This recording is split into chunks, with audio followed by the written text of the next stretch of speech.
DDA flats को लेकर बड़ा खुलासा हुआ है। दिल्ली वालों ने डीडीए के फ्लैट्स को ठुकरा दिया है। दिल्ली में डीडीए के जो फ्लैट हैं वो अब बिक नहीं रहे हैं। आपको बता दें कि 34,000 फ्लैट डिस्काउंट के बावजूद भी बिक नहीं रहे, खरीदार नहीं मिल रहे हैं और खरीदारों के लिए नई नई योजनाएं लाई जा रही हैं, लेकिन बावजूद इसके जो खरीदार हैं वो इन फ्लैट्स को खरीदने के लिए मन नहीं बना पा रहे हैं। तो राजधानी में आवास की बढ़ती जरूरतें और लगातार चल रही हाउसिंग स्कीमों के बावजूद दिल्ली विकास प्राधिकरण के हजारों फ्लैट आज भी बिना खरीदार के पड़े हुए हैं। संसद में पेश हुए एक लिखित जवाब में इस बात का खुलासा हुआ है। डीडीए के पास इस समय 34,052 अनसोल्ड फ्लैट हैं। इनमें सबसे ज्यादा चिंताजनक बात है और स्थिति है नरेला में, जहां अकेले 31,487 फ्लैट अभी भी खाली हैं। ये जानकारी कांग्रेस सांसद बलवंत बसवंत वानखेड़े के ओर से पूछे गए सवाल पर संसद में दी गई है। आपको बता दें कि डीडीए ने इन फ्लैट्स को बेचने के लिए कई बार स्कीमें भी चलाई, बड़ी छूट भी दी और कनेक्टिविटी सुधारने की कोशिश भी की, लेकिन बावजूद इसके खरीदारों की दिलचस्पी अभी भी बहुत कम बनी हुई है।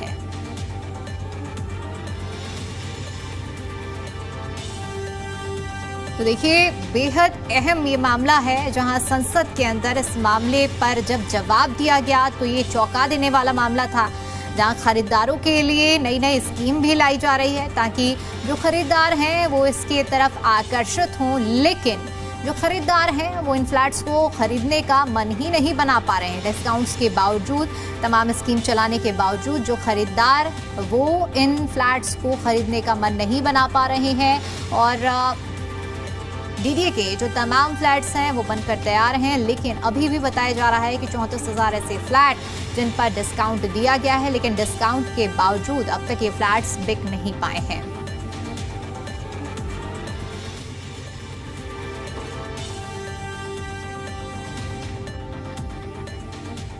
और चलिए अब आपको ग्राफिक्स के माध्यम से समझाते हैं कि आखिर डीडीए फ्लैट्स को क्यों खरीदार नहीं मिल रहे हैं। सबसे पहली वजह है लोकेशन दूर होना। लोकेशन दूर होने की वजह से जो खरीदार है वो फ्लैट्स नहीं खरीद रहे हैं। फ्लैट्स के पास नहीं है किसी भी तरह की कोई मेट्रो कनेक्टिविटी, इसके अलावा फ्लैट्स के पास में कोई भी स्कूल और हॉस्पिटल की जो सुविधा है वो उपलब्ध नहीं है। नरेला जैसे इलाकों में अभी भी या तो अधूरी कनेक्टिविटी है या फिर कनेक्टिविटी धीमी है। आसपास में बुनियादी सेवाओं और सुविधाओं का अभाव है और इसलिए यहाँ पर बायर नहीं पहुँच पा रहा है। कुछ प्रोजेक्ट्स में निर्माण गुणवत्ता को लेकर भी सवाल उठे हैं और इसके साथ साथ आपको बता दें कि लोगों को लोकेशन भी कुछ ज़्यादा खास पसंद नहीं आ रही है और यही बड़ी वजह है कि 34,000 से ज़्यादा फ्लैट अभी भी खाली है। इसके साथ ही आपको आंकड़े भी बता देते हैं कि अभी कितने फ्लैट कहाँ कहाँ बाकी हैं।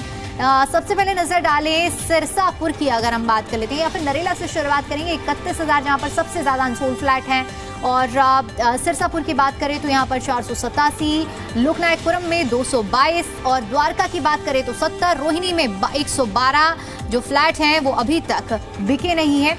और इसके अलावा नासिरपुर द्वारका में बात करें तो 44 और जसोला में 16, वसंत कुंज में 1, अशोक पहाड़ी में 23 फ्लैट हैं जो अब तक बिके नहीं है। तो देखिए, ये जो आंकड़े हैं ये स्पष्ट तौर पर दिखा रहे हैं कि किस तरह से क्या कुछ अहम वजह बन रही है जिस वजह से जो खरीदार हैं वो अब तक मकान नहीं खरीद पा रहे हैं। यहाँ पर नरेला की बात करें तो 31,487 फ्लैट, कड़कड़डुमा में ये आंकड़ा 1,524 है, सरसपुर में 487। और सवाल जवाब की अगर हम बात करें कि क्या क्या सवाल हैं और क्या क्या इसके जवाब दिए गए हैं, ये भी आपको बता देते हैं। तो डीडीए फ्लैट की बिना बिकी इन्वेंट्री की जानकारी दी गई है, जिसका जवाब दिया गया है कि दिल्ली में बेचे ना गए फ्लैट की जानकारी इस सवाल में जब दी गई। सवाल दूसरा था कि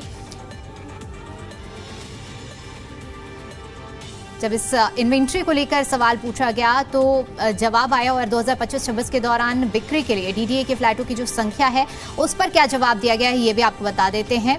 और ये भी बताएंगे कि नरेला में अब तक आवंटित बिना बिके फ्लैट की जो संख्या है वो कितनी है। तो ये तमाम वो सवाल थे जो कि सदन के अंदर पूछे गए और फिर इनके सिलसिलेवार तरीके से जवाब भी दिए गए हैं। अब तक इन्वेंट्री ना बिक पाने की और मुख्य वजह नरेला की अगर हम बात करते हैं तो यहाँ पर जो सामने आई है वो लास्ट माइल कनेक्टिविटी ना होने की वजह से, मेट्रो की सुविधा ना होने की वजह से और तमाम इस तरह की बुनियादी सुविधाएं ना मिल पाने की वजह से लोग यहाँ पर ज़्यादा मन नहीं बना पा रहे हैं इस तरह के फ्लैट्स को खरीद पाने का। और ये हम आपको ग्राफिक्स के जरिए वो सवाल भी दिखा रहे हैं और उनके जवाब भी क्या दिए गए हैं ये भी आपको बता रहे हैं। और इसी पर ज्यादा अपडेट के साथ जी मीडिया संवाददाता तान्या चुग हमारे साथ जुड़ चुकी हैं। तान्या, अपने आप में ये बड़ी संख्या है, डीडीए के इतनी बड़ी संख्या में जो फ्लैट बनकर तैयार हैं लेकिन बायर वहां पर नहीं पहुंच पा रहे हैं। ऐसे में वो सवाल भी हमने सुने, दर्शकों तक पहुंचाए और जवाब भी सुने, लेकिन अगर ग्राउंड पर हम बात करें तो मुख्य तौर पर क्या कुछ ऐसी वजह उभर कर आ रही है कि बने हुए फ्लैट भी नहीं बिक पा रहे हैं? जी देखिए, अगर हम इन फ्लैट्स की बात करें तो कुल मिला के अभी करीब 34,000 फ्लैट्स हैं जो बिक नहीं पाए डीडीए के, जिसमें से 31,000 से ज़्यादा फ्लैट्स अकेले नरेला में ही हैं। फ्लैट्स पूरे रेडी हैं लेकिन फिर भी बिक नहीं पा रहे हैं, उनको सूटेबल बायर्स नहीं मिल रहे हैं। क्योंकि देखिए, एक तो जो आपने पहले भी हमारे दर्शकों को बताया कि उनका जो एरिया है वो एरिया इतना ज़्यादा डेवलप नहीं है, वहाँ पे लोगों को वो फैसिलिटीज़ नहीं मिल रही हैं। फिर चाहे वो वहाँ से प्रॉक्सिमिटी हो स्कूल्स की, मार्केट की और जो अन्य सुविधाएं जो हमारी रोज़मर्रा की सुविधाएं होती हैं जिनकी हमें ज़रूरत पड़ती है, वहाँ पे लास्ट माइल कनेक्टिविटी नहीं है क्योंकि काफ़ी बाहर की तरफ वो इलाका जो है नरेला का पड़ जाता है, दिल्ली से शहर से काफ़ी दूर पड़ता है। तो उस जगह पे अभी तक बायर्स नहीं पहुंचे, लोग अपना मन नहीं बना पा रहे हैं। और जितने भी फ्लैट्स हैं डीडीए के 34,000, उसमें से 31,000 अकेले नरेला में ही है जो अभी तक बिके नहीं है। और उसके अलावा बाकी कुछ और एरियाज़ में है जिसमें बसंत कुंज भी है और भी अन्य एरियाज़ हैं जहाँ पर ये फ्लैट्स अभी तक बिक नहीं पाए हैं। और कुल मिला के अगर पूरे नरेला में बात करें तो करीब 60,000 से ज़्यादा फ्लैट्स हैं वहाँ पे डीडीए के, जिसमें से 31,000 यानी कि अगर अनुमान देखें एक एवरेज पे तो करीब 50% फ्लैट्स हैं जो बिके ही नहीं है अभी तक नरेला में। तो और जब संसद में ये सवाल उठाया गया तब उसमें ये आंकड़े सामने आए हैं। जब एक सांसद ने सवाल उठाए कि क्यों ये फ्लैट्स नहीं बिके, क्या आंकड़ा है, तब उसमें जवाब में ये आंकड़े सामने आए कि कितने फ्लैट्स हैं डीडीए के जो अभी तक बिक ही नहीं पाए हैं। और इन फ्लैट्स में हर कैटेगरी के फ्लैट्स शामिल हैं। जो EWS कैटेगरी जो सबसे नीचे की कैटेगरी शुरू होती है, उसके बाद 1 BHK भी है, HIG है, LIG है, MIG है, हर कैटेगरी के इसमें फ्लैट्स हैं। लेकिन अभी तक बायर्स अपना मन नहीं बना पा रहे हैं इन फ्लैट्स को खरीदने का, क्योंकि देखिए नरेला एक ऐसा एरिया है जो काफ़ी बाहर की तरफ पड़ जाता है, शहर से काफ़ी दूर है। वहाँ पे अभी तक पूरा डेवलपमेंट नहीं हुआ है, वहाँ पे आसपास स्कूल नहीं है, मार्केट नहीं है, जो रोज़मर्रा की सुविधाएं हैं, मेट्रो नहीं पहुंची है अभी तक वहाँ पे। तो लोगों के लिए भी ये काफ़ी दिक्कत है क्योंकि आजकल हम देखें, अगर हम बात करें नोएडा, गुड़गांव, हमारी नई दिल्ली की, ये एरियाज़ वो हैं जो काफ़ी हद तक डेवलप्ड हैं, मेट्रो से लास्ट माइल कनेक्टिविटी मिल जाती है, प्रॉक्सिमिटी है, अच्छे स्कूल्स हैं, जो ये फैसिलिटीज़ हैं जो लोगों को रोज़मर्रा में चाहिए होती हैं। आसपास बाज़ार है, मार्केट है, बच्चों के लिए खेलने के लिए प्लेग्राउंड है। तो जब घरों के आसपास ये फैसिलिटीज़ नहीं होगी तो अभी तक बायर अपना मन नहीं बना पा रहे हैं, जबकि उसमें हर कैटेगरी के फ्लैट्स हैं। और इन फ्लैट्स के बिकने ना होने से अभी तक ये बिके नहीं हैं, उस वजह से 1,70,000 करोड़ की देनदारी है डीडीए पे इस समय, क्योंकि अभी तक उनके बनाए हुए फ्लैट्स जो पूरे रेडी हैं पर बिके नहीं हैं। तो काफ़ी बड़ा अमाउंट है ये जिसकी देनदारी अब डीडीए पे पड़ गई है। तो देखना ये होगा कि क्योंकि डीडीए अभी तक भी काफ़ी तरीके अपना चुका है, काफ़ी प्रयास कर चुका है इन फ्लैट्स को बेचने के लिए, पर अभी तक वो कामयाब नहीं हुए हैं। तो आगे कब ये उनकी सफलता मिलेगी, कब ये फ्लैट्स बिकेंगे, ये देखना होगा।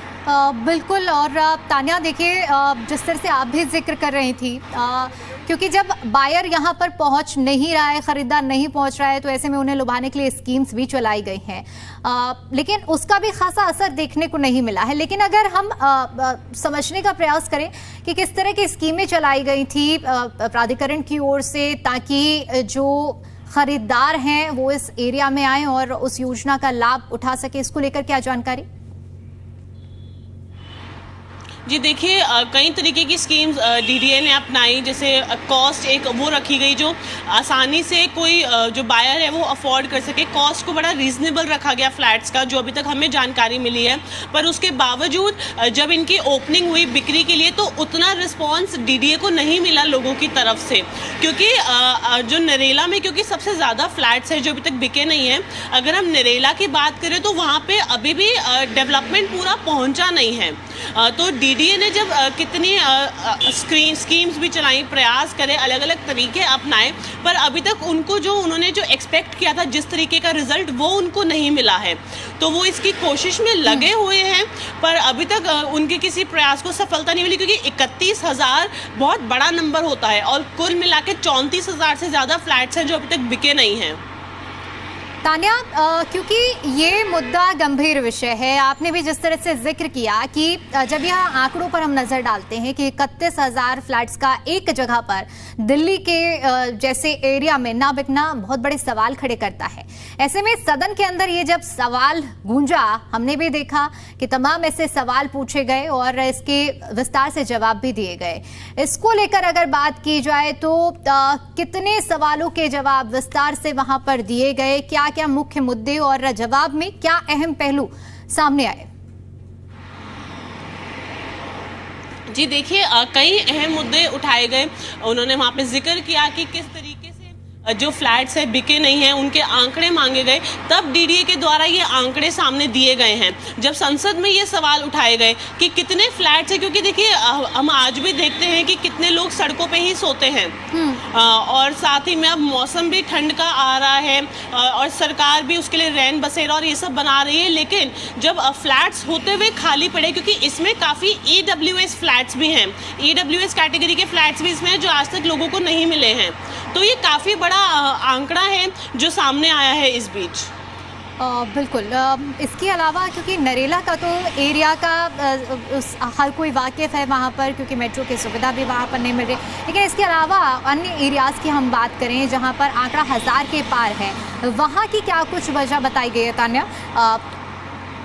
क्या फैक्टर्स? जी देखिए, अभी तक जो फैक्टर्स सामने आए हैं वो यही हैं, क्योंकि देखिए लगातार बहुत ऐसी जगहों पे, बहुत ऐसी, जैसे मानिए खाली एरियाज़ को डीडीए जो सरकार है वो उनके अंडर जो एरियाज़ होते हैं वहाँ पे वो रेजिडेंशियल कॉम्प्लेक्स बना के डेवलप करते हैं जिससे लोगों को घर मिल सके। पर रेजिडेंशियल कॉम्प्लेक्स उन्होंने बना दिया, फ्लैट खड़े कर दिए, बिल्डिंग खड़ी कर दी, पर अगर आसपास लोगों को सुविधाएं नहीं मिलेंगी तो वहाँ पे बायर जाना पसंद नहीं करेगा। क्योंकि देखिए आजकल इलेक्ट्रिक व्हीकल्स पे सरकार जोर डाल रही है, लेकिन अगर पास में चार्जिंग स्टेशन ही नहीं होगा, इंफ्रास्ट्रक्चर नहीं होगा, तो बायर वहाँ पे जाना पसंद नहीं करेगा। उसी के साथ साथ स्कूल्स अगर वहाँ पे अभी अपने नहीं खोलेंगे तो वो भी एक रीज़न है, क्योंकि अगर बच्चे को स्कूल के लिए 1-2 घंटा ट्रैवल करना पड़ेगा तो वो पेरेंट्स के लिए भी काफ़ी दिक्कत हो जाती है। तो ऐसे तमाम रीज़न्स हैं जो सामने आए हैं जिस वजह से अभी तक ये फ्लैट्स बिके नहीं है। तो अगर फ्लैट्स बिकने की उम्मीद है तो उनके लिए आसपास उनके ये सब जो फैसिलिटीज़ है, जो लोगों की डिमांड्स हैं, वो पूरी करनी होंगी, तभी बायर अपना मन बना पाएगा इनको लेने का। बिल्कुल तान्या, और सवाल यहाँ पर ये भी है क्योंकि इतनी बड़ी संख्या में जब डीडीए के फ्लैट नहीं बिक पा रहे हैं तो यहाँ पर सवालिया निशान भी खड़े हो रहे हैं। अगर इसकी आगे की राहें हम समझना चाहें, एक तरफ जहाँ पर दिल्ली एनसीआर में प्रॉपर्टी के रेट इतने ज़्यादा हैं, लोग बढ़ चढ़कर फ्लैट्स खरीद रहे हैं, तो वहीं दूसरी तरफ वो तस्वीर भी अब दिल्ली से सामने आ रही है जहाँ पर फ्लैट खरीदने के लिए बायर नहीं पहुँच पा रहे हैं। जी बिल्कुल सही कहा आपने, क्योंकि देखिए आज के समय में हम लोग सब ये देखते हैं, देखिए आजकल एक 10 मिनट डिलीवरी और ये सब ऐसी तमाम चीज़ें आ गई हैं, सुविधाएं लोगों के पास हैं, लेकिन जब कोई एरिया इतना आउटस्कर्ट्स पे होता है तो वहाँ पर ये सुविधा भी नहीं मिल पा रही है। अगर लोगों को, अगर उनके सामान की डिलीवरी नहीं आ रही है, उनको अगर आसपास बाज़ार जाना है, मॉल जाना है, वो नहीं जा पा रहे, तो आजकल लोग अपनी सुविधा भी देखते हैं कि उनके घर के आसपास ये प्रॉक्सिमिटी कितनी है। अगर आपको जाना है, अगर आपको बस या कैब या कोई भी किसी भी तरीके का ट्रांसपोर्ट यूज़ करना है, पर अगर वो नहीं मिल रहा है, आपको लास्ट माइल कनेक्टिविटी नहीं मिल पा रही है, तो वो भी एक बहुत बड़ा कारण बन जाता है इसमें। तो इसीलिए बायर ये चाहता है कि वो शहर के बीच में रहे जहाँ से उसको सारी सुविधा भी मिल पाए, जो उसकी डिमांड्स है वो भी पूरी हो सके। बिल्कुल तान्या, ठीक है, बहुत शुक्रिया आपका हमारे साथ जुड़ने के लिए और जानकारी साझा करने के लिए। तो देखिए, सदन के अंदर जब सवाल पूछे गए और सरकार की ओर से जवाब दिए गए, कांग्रेस की ओर से दरअसल ये सवाल थे, कांग्रेस सांसद ने ये सवाल पूछा जिसका जवाब क्या है, क्या सवाल थे, क्या जवाब थे, वो भी चलिए आपको एक बार फिर से ग्राफिक्स के माध्यम से बताते हैं। सवाल था कि डीडीए के फ्लैट की बिना बिकी इन्वेंट्री की जानकारी मांगी गई थी। जवाब में दिल्ली में बेचे ना गए फ्लैट्स की जानकारी अनुलग्नक में दी गई। इसके अलावा सवाल ये भी था कि 2025-26 के दौरान बिक्री के लिए डीडीए की फ्लैट की संख्या क्या थी। इसको लेकर जवाब दिया गया कि कड़कड़डूमा में 498 एक आर के फ्लैट सामुदायिक सेवा कर्मियों के लिए आवंटित किया गया है। और सवाल ये भी उठाया गया कि नरेला में अब तक आवंटित और बिना बिके फ्लैट्स की संख्या कितनी है। तो इसके जवाब में बताया गया कि नरेला में अब तक 31,314 फ्लैट आवंटित किए जा चुके हैं, जिनमें से 31,487 फ्लैट जो कि अभी तक बिके नहीं हैं। तो ये तमाम जो सवाल उठाए गए थे कांग्रेस की ओर से, इनके जवाब सदन के अंदर दिए गए। लेकिन ये मामला बेहद अहम है, जहां देश की राजधानी दिल्ली में प्रॉपर्टी के रेट्स इतने ज्यादा हैं, तो वहीं दूसरी तरफ डीडीए की ओर से बनाए गए जो फ्लैट हैं वो अभी अगर देखा जाए तो इतनी बड़ी संख्या में जो कि बिके नहीं हैं। नरेला में ही 31,000 से ज्यादा फ्लैट हैं जो अब तक बिके नहीं है। अब स्थिति सोचिए, और इसके पीछे की वजह है कनेक्टिविटी ना होना, मेट्रो की सुविधा पास में ना होना, अच्छे स्कूल, अच्छे हॉस्पिटल की सुविधा आसपास में ना होना, यानी कि मूलभूत सुविधाओं का अभाव इन फ्लैट के ना बिक पाने की मुख्य वजह बन पा रहा है। और सदन के अंदर जब ये मामला गरजा तो जिसका जवाब किस तरह से दिया गया है ये भी आपके स्क्रीन पर ग्राफिक्स के माध्यम से लगातार हम आपको दिखा रहे हैं।